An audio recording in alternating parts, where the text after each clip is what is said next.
Welcome to the Banker Lamp. Please enjoy the video. In this video, I will explain how to make butter using milk. First, you'll need fresh, high-fat milk. Let it sit in the refrigerator for about 24 to 48 hours. This allows the cream to naturally separate and rise to the top. Carefully skim off this thick layer of cream.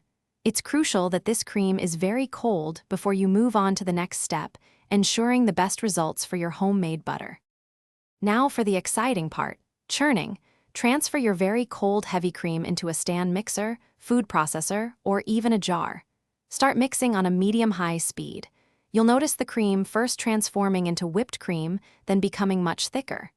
Keep going until the solid butterfat separates from the liquid buttermilk.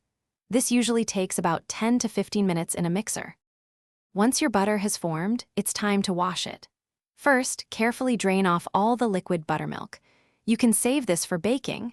Next, rinse the butter under very cold water, gently kneading it. Repeat this washing process several times until the water runs completely clear. This step is super important because it removes any remaining buttermilk, which can cause your butter to spoil quickly. For the final touches, press out any last bits of water from your butter. Now, you can add salt to taste. Typically, 1/2 to 1 teaspoon of salt per pound of butter works well. Mix the salt thoroughly and evenly throughout the butter. Finally, shape your fresh butter into a log or block.